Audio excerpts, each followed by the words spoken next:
વિદ્યાર્થી મિત્રો, કેમ છો બધા? આશા રાખું છું કે તમે પોતપોતાના ઘરે સ્વસ્થ હશો, સુરક્ષિત હશો.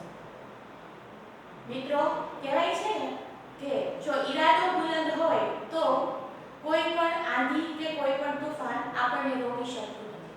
તો એવી રીતે જ જો આપણે અભ્યાસ કરવાનો પૂરેપૂરો નિશ્ચય કરી લેશું તો કોઈ પણ હાલની પરિસ્થિતિ કે કોરોના આપણને રોકી શકતો નથી. તેથી એવા જ દ્રઢ નિશ્ચય સાથે આજથી આપણે સ્ટાન્ડર્ડ 9 ધોરણ 9 નું ઓનલાઈન અભ્યાસ અંગ્રેજી વિષયનો શરૂ કરીશું.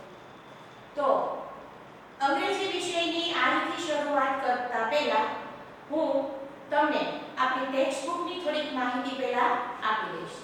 તો આપણા ટેક્સ્ટ બુકની અંદર 1 થી 11 યુનિટ આપેલા છે, જેમાં લેસન એટલે કે પાઠ છે, અને 12મા યુનિટની અંદર 4 પોએમ આપેલી છે.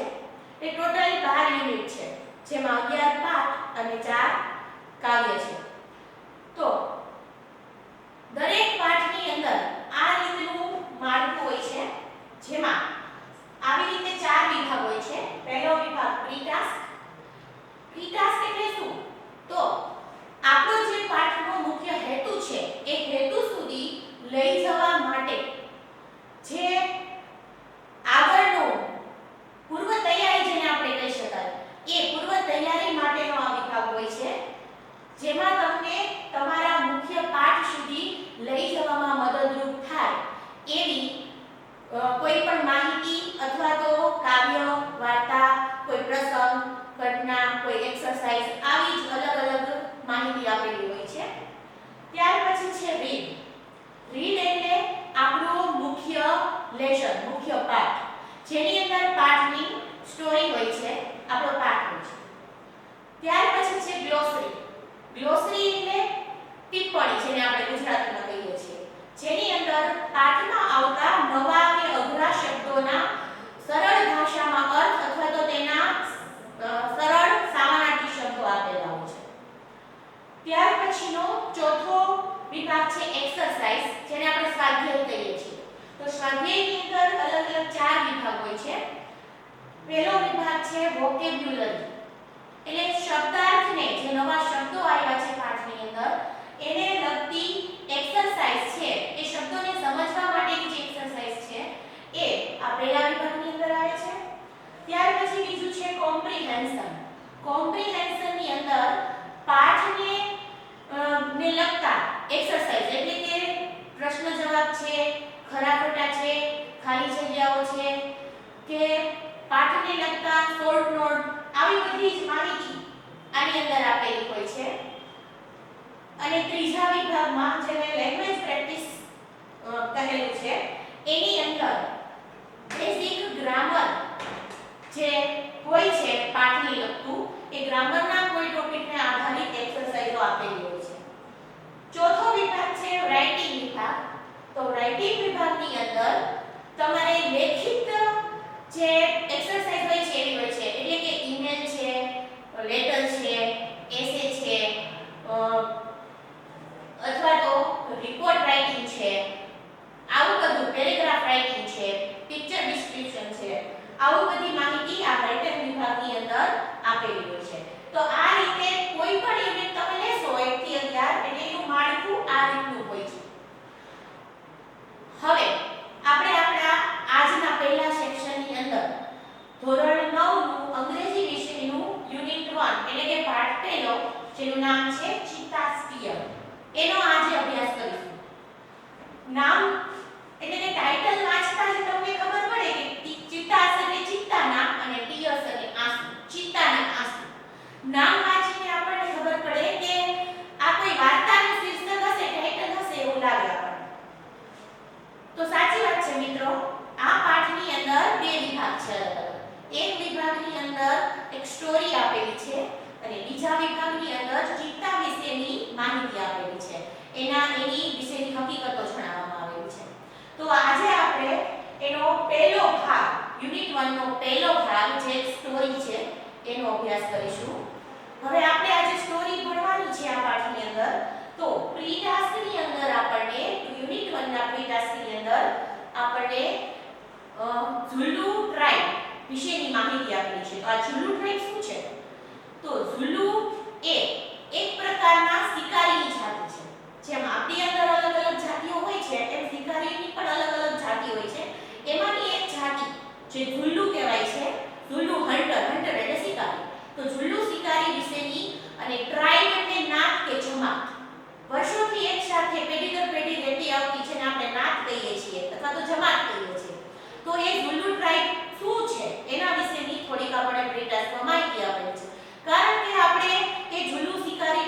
વાર્તા ભણવાની છે એટલા માટે.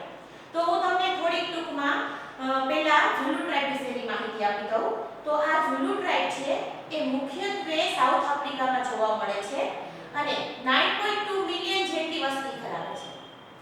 એ ભાષા કઈ બોલે છે તો એમની જે લોકલ ઝુલુ ઇંગ્લિશ છે, ઝુલુ છે અને સાદી જે અત્યારે આપણી ઇંગ્લિશ છે એ બધી ભાષાઓ એ બોલે છે. કપડાઓ કેવા પહેરે છે તો હરણ અથવા તો બીજા પ્રાણીઓના ચામડામાંથી બનાવેલા પોશાક પહેરે છે, મણકાઓના ઘરેણાઓ પહેરે છે.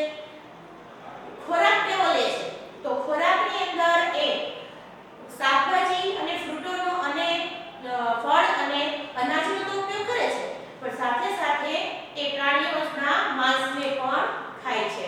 એટલે એ શાકાહારી અને માંસાહારી બંને પ્રકારના ખોરાક લે છે. ત્યાર પછી એ લોકો એનો મુખ્ય વ્યવસાય તો શિકાર કરવાનો છે, કારણ કે પોતે હન્ટર છે, શિકારી છે. પણ એ સિવાયની અમુક રમતો રમે છે અને અમુક રમતો તો રમે જ છે અને સાથે સાથે બીજી ઘણી બધી પ્રવૃત્તિઓ કરે છે, જેમ કે માટીકામ છે, ક્રાફ્ટિંગ છે, વણાટકામ છે, આવું બધું કામ કરે છે. તો આ હતી ઝુલુ ટ્રાઇબ વિશેની માહિતી, કારણ કે આપણે પાઠની અંદર એ ઝુલુ શિકારી વિશેની જ આપણે એક વાર્તા ભણવાની છે એટલા માટે. અને મિત્રો તમને કહી દઉં કે પ્રી ટાસ્ક છે કોઈ પણ પાઠનું એ ક્યારેય આપણને પરીક્ષામાં પૂછાતું નથી. એ માત્ર આપણે આપણો પાઠ ભણવામાં સહાય કરવા માટે જ હોય છે.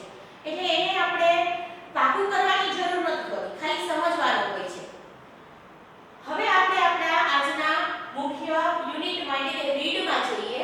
તો એ પહેલા હું તમને કહી દઈશ કે જ્યારે પણ તમે આ વિડિયો જોતા હોય ત્યારે ટેક્સ્ટ બુક અને પેન્સિલ સાથે રાખવાની, જેથી કરીને આપણે લાઈન ટુ લાઈન બધું જ ભાષાંતર છે એને સમજી શકીએ અને જે પણ શબ્દો તમને અઘરા લાગતા હોય એ શબ્દોને તમે એના અર્થ છે એ લખી શકો ગુજરાતીમાં. એટલા માટે કારણ કે આપણે પ્રશ્નો કઈ રીતે પૂછાતા હોય છે કે પેરેગ્રાફમાંથી તમે પ્રશ્નના જવાબ શોધીને લખો. આ રીતે આપણે પ્રશ્નો પૂછાતા હોય છે. એટલે ભાષાંતરને સમજવું ખૂબ જરૂરી છે. જો તમે પૂરેપૂરું ભાષાંતરને સમજશો તો જ તમે પ્રશ્નોના જવાબ આપી શકશો. તો આપણે યુનિટની શરૂઆત કરીએ. ટેક્સ્ટ બુક લઈ લેજો બધા.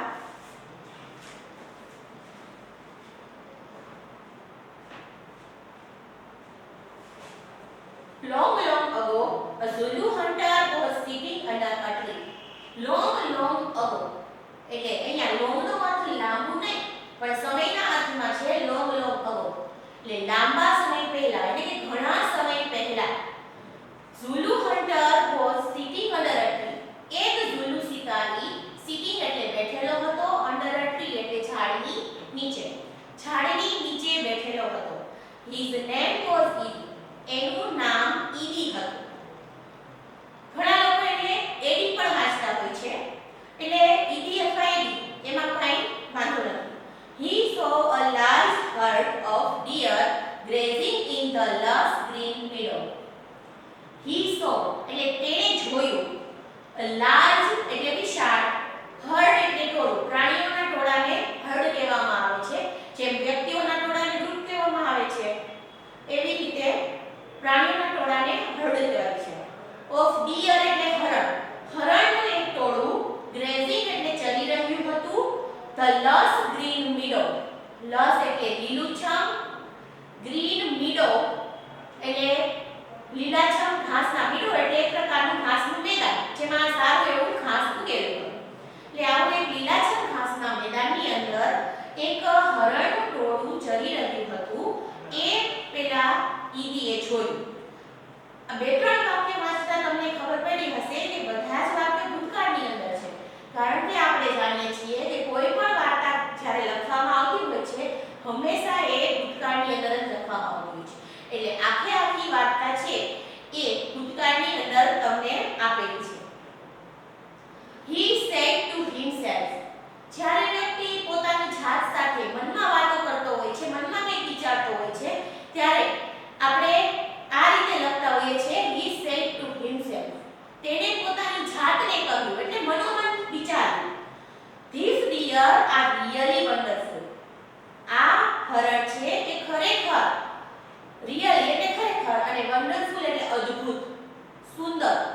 એ ખરેખર અદ્ભુત છે. બટ પરંતુ I have to run a lot to catch one of them. પણ મારે આઈ હેવ ટુ રન એટલે મારે ખૂબ દોડવું પડશે. લોટ એટલે વધારે. ટુ કેચ એટલે પકડવા માટે. વન ઓફ ધેમ એટલે એમાંથી એકને. એમાંથી કોઈ પણ એક હરણને પણ મારે પકડવું હોય તો એની પાછળ ઘણું બધું દોડવું પડશે. કારણ કે આપણે જાણીએ છીએ કે હરણ છે એ દોડવામાં ખૂબ ફાસ્ટ હોય છે. તો એ વિચારે છે કે પોતે શિકાર કરવા આવ્યો છે. એટલે એને ખબર છે કે મારે શિકાર કરવો છે, પણ જો હરણનો શિકાર કરવો હશે તો મારે એની પાછળ બહુ દોડવું પડશે, ભાગવું પડશે. Can't there be an easy way to get one? શું there be an easy way? Easy way એટલે સરળ રસ્તો. To get એટલે મેળવવું, one એટલે એકને. એક હરણને મેળવવા માટે આનો કોઈ સરળ રસ્તો નહીં હોય. Suddenly, અચાનક he saw a female cheetah crawling silently closer to the grazing animals. Suddenly એટલે એકાએક આવું વિચારી રહ્યો હતો એટલી જ વારમાં એકાએક he saw તેને જોયું a female cheetah એક માદા ચિત્તા છે એ ક્રાઉલિંગ એટલે સરકવું, ખૂબ જ અવાજ ન થાય એ રીતે શાંતિથી સરકવું, સાયલેન્ટલી એટલે અવાજ કર્યા વગર, ક્લોઝર એટલે નજીક, ટુ ધ ગ્રેઝિંગ એટલે ચરતા એનિમલ્સ એટલે પ્રાણી, ચરતા પ્રાણીઓ તરફ ખૂબ જ અવાજ ન થાય એ રીતે શાંતિપૂર્વક સરકી રહી હતી. આપણે જાણીએ છીએ કે આ ચિત્તો છે, દીપડો છે, વાઘ છે, સિંહ છે, આ બધા એના શિકાર કઈ રીતે કરતા હોય છે. તો જે શિકાર છે એને ખબર ન પડે એ રીતે પાછળથી જઈ અને એના ઉપર હુમલો કરતા હોય છે. તો એ જ રીતે એ ચિત્તાની આદત હોય છે. તો એ માદા એક ચિત્તા છે એ આ હરણનું ટોળું જે ચરી રહ્યું હતું ત્યાં ધીમેથી શાંતિથી એ તરફ સરકી રહી હતી, હરણને ખબર ન પડે એ. ધેન પછી she leap and caught a deer. એને લેફ્ટ એટલે કૂદકો મારવો, છલાંગ મારવી, અને કોટ એટલે પકડવું. એને કૂદકો માર્યો પાછળથી અને એક હરણને પકડી લીધું. આફ્ટર સમ ટાઈમ થોડા સમય પછી, આફ્ટર એટલે પછી અને સમ ટાઈમ એટલે થોડો સમય, થોડા સમય પછી her two young cubs came out of the bush. Her two young cubs, cubs એટલે બચ્ચાઓ, એના અને young એટલે નાના, એના નાના નાના બે બચ્ચાઓ છે એ બુશ એટલે ઝાડી, જેમાં જંગલની અંદર ખૂબ જ ઝાડપાન છે, એક ગાઢ હોય એટલે એને આપણે ઝાડી કહીએ છીએ. તો એ ઝાડીની પાછળથી બચ્ચાઓ અહીંયા આવે છે. They all enjoy their meal. આ બંને બચ્ચાઓ અને એની માતા બધા મળી અને એના આજના આ મીલ એટલે ભોજનનો આનંદ લઈ રહ્યા હોય છે. Edie's eyes brightened. આ દ્રશ્ય જોઈ અને ઈદીની આઈસ બ્રાઇટન એટલે આંખો ચમકવી. ગુજરાતીમાં રૂઢિપ્રયોગ છે કે આંખો ચમકવી એટલે કે આશ્ચર્યચકિત પામવું. They sparkled with an idea. આ દ્રશ્ય જોઈ અને એની આંખો ચમકી ઉઠી અને તરત જ એના માઇન્ડની અંદર એક વિચાર, એક નવો આઈડિયો છે એ સ્પાર્કલ એટલે ઝબકવું. ઝબકવું એટલે અચાનક આપણી અંદર એક નવો વિચાર પ્રગટ હો કે વિચાર આવવો.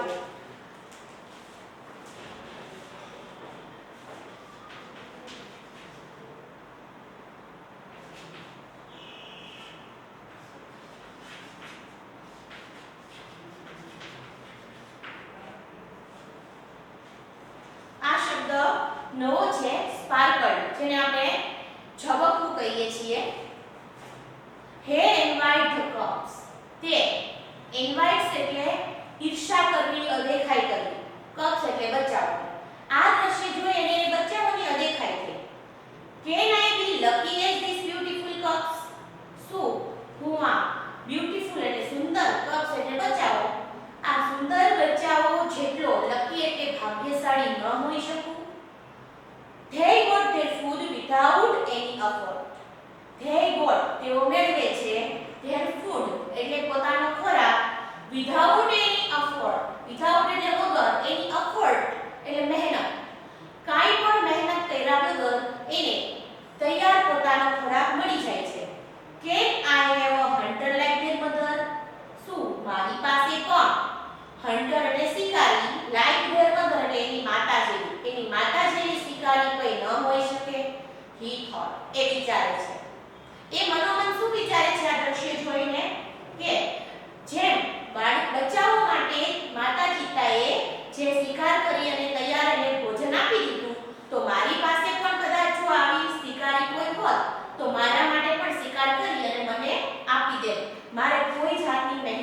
પડશે નહીં.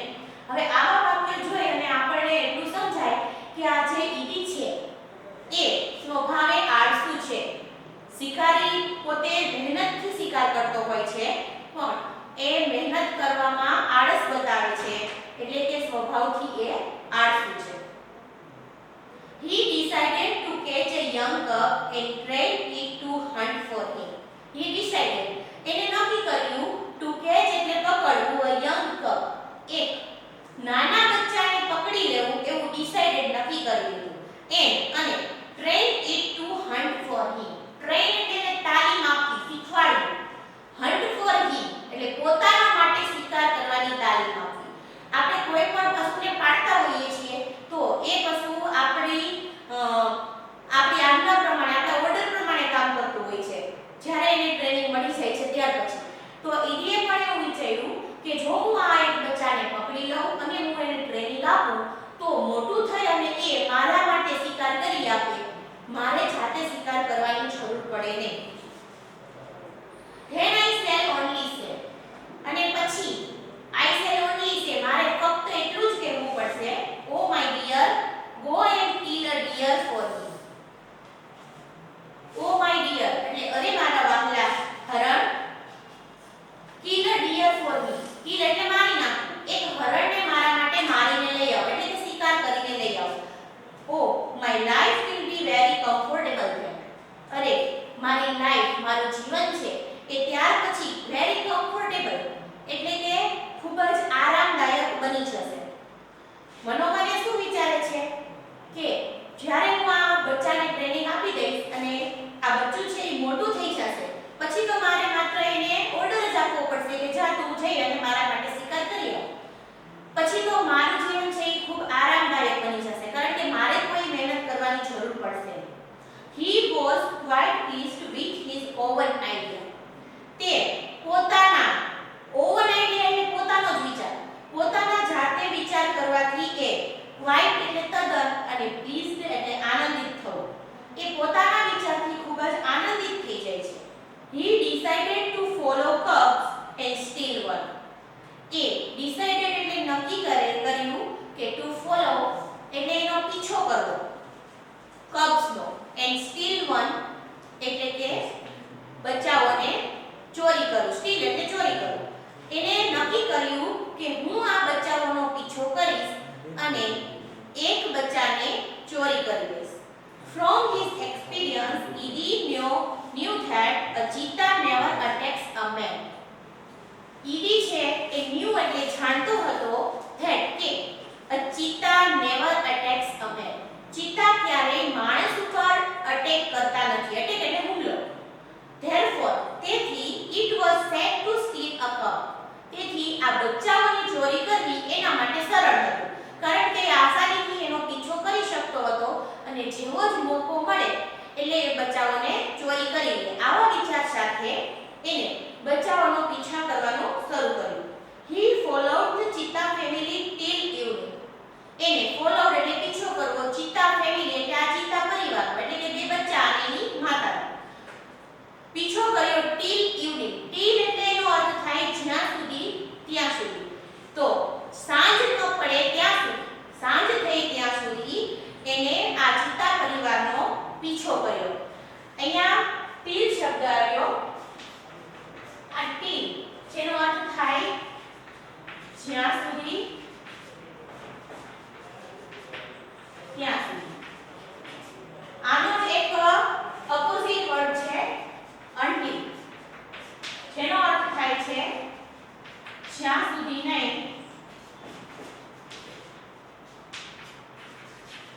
ત્યાં સુધી. આગળ પાઠની અંદર until નો પણ ઉપયોગ આવે છે એટલે એની થોડીક માહિતી આપી દઉં. આ બંને શબ્દો છે એ સમયના સૂચન માટે વપરાતા હોય છે જ્યારે આનો હકાર અર્થ હોય છે અને until નો નકાર અર્થ હોય છે. અહીંયા till શબ્દનો ઉપયોગ આવ્યો એટલે કે જ્યાં સુધી સાંજ પડે ત્યાં સુધી એને પીછો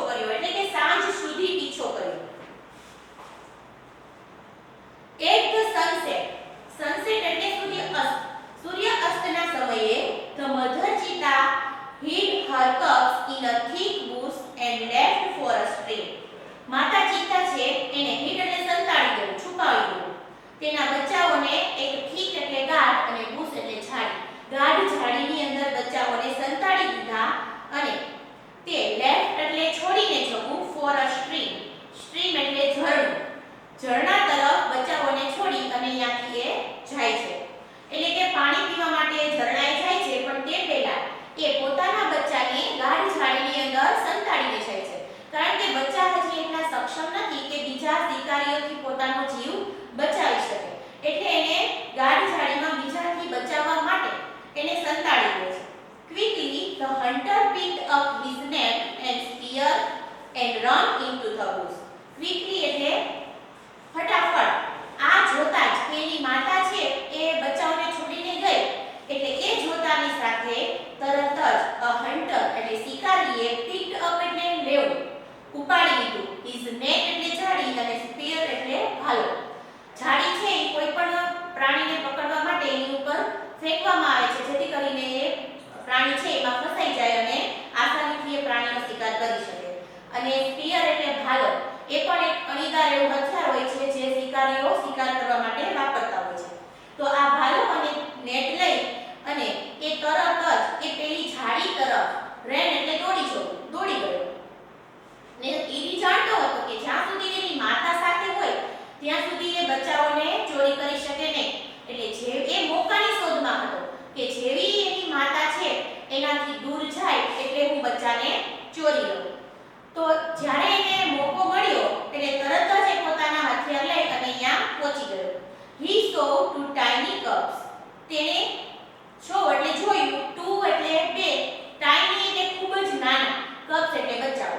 તેને બે ખૂબ જ નાના બચ્ચાઓને જોયા.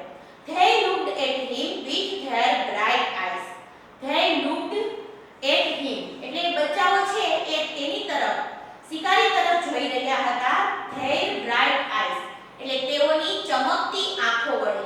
ચિત્તાની આંખ છે એ એકદમ ચમકતી હોય છે જે અંધારામાં પણ આપણને પ્રકાશની જેમ ચમકતી દેખાતી હોય છે. એટલે પોતાની નાની નાની ચમકતી આંખોથી એ બચ્ચાઓ શિકારી તરફ જોઈ રહ્યા હતા.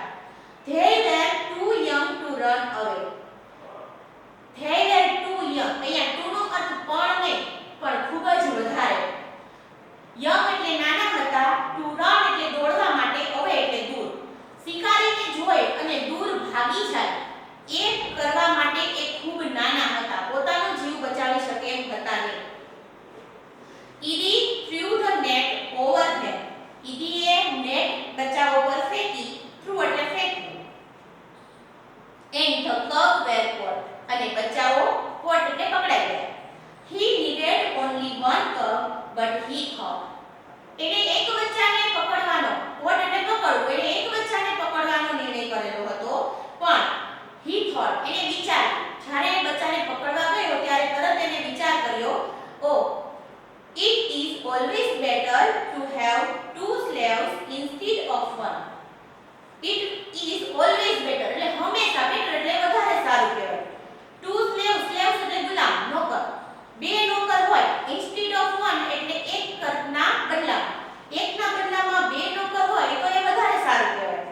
કારણ કે એક વ્યક્તિ જે કામ કરી શકે એનાથી બે વ્યક્તિ ડબલ કામ કરી શકે. એટલે આવું વિચારી અને એને he dragged them with him. તેને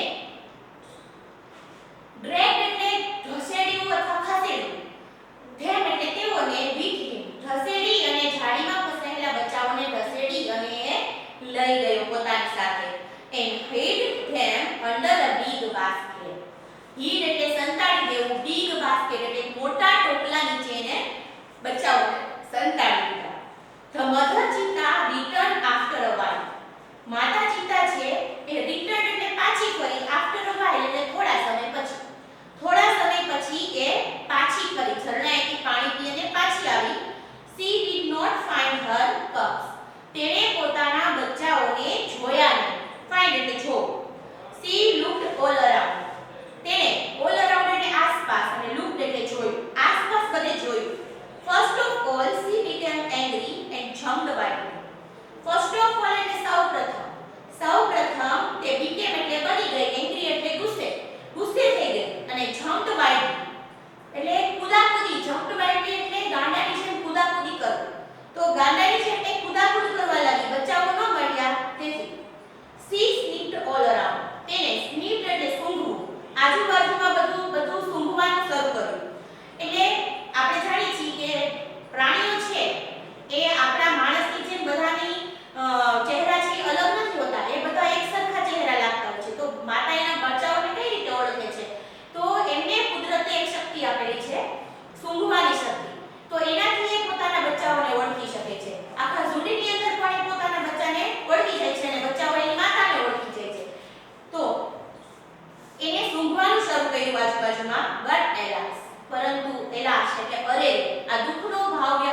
heard by a wise man.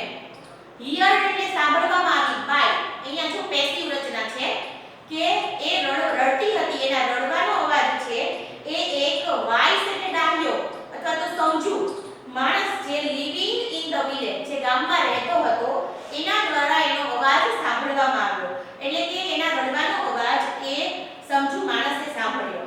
The old man understood what had happened.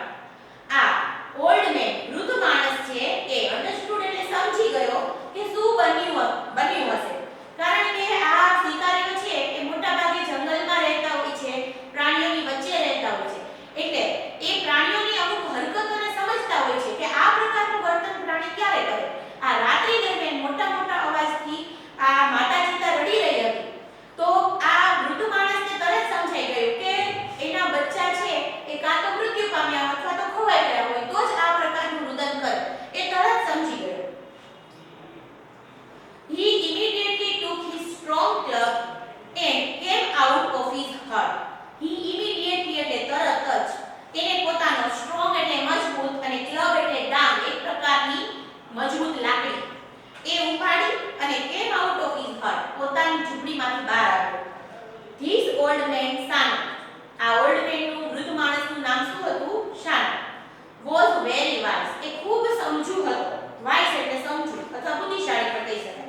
He loved animals and knew all about them. એને પ્રાણીઓને ચાહતો હતો, loved એટલે ચાહવું અને knew એટલે જાણવું, all about them એટલે એમના વિશે બધું, એમના વિશે બધું જાણતો હતો.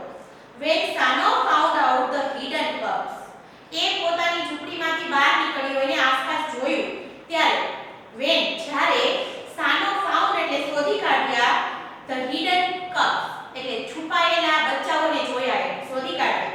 He knew that, એ જાણતો હતો that કે it was his big idea, એ તરત એને ખબર પડી ગઈ કે આ big એટલે નબળો, આઈડિયા એટલે વિચાર, આવો નબળો વિચાર ઈનો જ હોઈ શકે, કારણ કે જ્યારે આપણે જેની વચ્ચે રહેતા હોય, આપણા પરિવારના સભ્યો છે, આડોશ પાડોશના સભ્યો છે, તો આપણે એના સ્વભાવથી વાકેફ હોય, આપણને ખબર હોય કે એનો સ્વભાવ કેવો છે, તો આ બચ્ચાને સંતાડેલા ટોપલા નીચે સંતાડેલા જોઈ અને એ તરત જ સમજી ગયો કે આવો નબળો વિચાર છે બચ્ચાને ચોરી કરી અને સંતાડવાનો, આવો ઈદીનો જ વિચાર હોઈ શકે, બીજું કોઈ આવું કામ કરી શકે નહીં. He got angry with Edie, એ ઈદીથી ખૂબ ગુસ્સે થયો. He rushed to the hut and shouted, rush એટલે દોડી આવવું બહાર, એ ઝૂંપડીની બહાર દોડી આવ્યો અને shouted એટલે રાડ પાડી, બૂમ પાડી. I hate you Edie, hate you એટલે ધિક્કારવું, હું તને ધિક્કારું છું, તને નફરત કરું છું. Everybody of our tribe will hate you, આપણા ટ્રાઇબ એટલે કે જમાતના, આપણી જમાતના બધા જ લોકો તને ધિક્કારે છે. Because કારણ કે you are lazy and wicked too, તું lazy એટલે આળસુ છે અને wicked too એટલે નબળા વિચારવાળો પણ છે. We know એટલે આપણે બધા શિકારીઓ જાણીએ છીએ કે a hunter must hunt with his own strength and skill. એક શિકારીએ must શબ્દનો ઉપયોગ કર્યો છે, એટલે ફરજિયાતપણું દર્શાવવા માટે must શબ્દ વપરાય છે. પોતાની સ્ટ્રેન્થ, ઓવન સ્ટ્રેન્થ એટલે પોતાની તાકાત અને સ્કિલ એટલે આવડત. કોઈ પણ શિકારીએ શિકાર કઈ રીતે કરવાનો હોય છે? પોતાની તાકાત અને આવડતથી કરવાનો હોય છે. એ આપણે બધા શિકારી જાણીએ છીએ. શિકારીઓની અંદર પણ અમુક નિયમો બનાવેલા હોય છે, બધા શિકારીઓએ એ નિયમ પ્રમાણે ચાલવાનું હોય છે. તો એ લોકોનો એક એવો નિયમ હોય છે કે શિકાર કરવો હોય તો પોતાની મહેનત અને આવડતથી કરવાનો, આવી રીતે દગાથી કે ચોરી છુપીથી ક્યારે શિકાર કરવો જોઈએ નહીં. But you are a lazy hunter, પણ તું એક આળસુ, lazy એટલે આળસુ શિકારી છે. You are a thief એટલે ચોર, તું એક ચોર છે. You have broken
ત્યાં મૂકવા જ્યારે જાય છે બચ્ચા પાસે, માતા પાસે બચ્ચાઓને, ત્યારે એ જુએ છે કે લોંગ વીપિંગ ઓફ ધ મધર, લાંબા સમયના રડવાના કારણે, માતાના રડવાના કારણે ચિત્તા હેડ સ્ટેન્ડ હર ફેસ ફોરએવર, ચિત્તાના ગાલ ઉપર કાયમના માટે રહી જાય એવા ડાઘ કાળા થઈ ગયેલા હતા. અહીંયા આપણી આ સ્ટોરી એટલે કે આપણા પાઠનો પહેલો વિભાગ પૂરો થાય છે અને આ પાઠની અંદરથી મિત્રો આપણને એ બોધ મળે છે કે ક્યારે આપણે આપણું જે કામ છે એને દગાથી અથવા તો ચોરીથી કરવું જોઈએ નહીં. તો આજના આ સ્ટોરી છે એને તમારે વાંચવાની અને હોમવર્કની અંદર તમને નવા લાગેલા શબ્દો, તમે પાઠની અંદર લખેલા તો છે જ બાકી બુકની અંદર શબ્દાર્થ, છતાં પણ આજના હોમવર્કમાં રફ નોટની અંદર તમારે આ સ્ટોરીના તમને નવા જે લાગતા હોય, તમને ન આવડતા હોય એવા ગુજરાતી અર્થના શબ્દાર્થ લખવાના છે.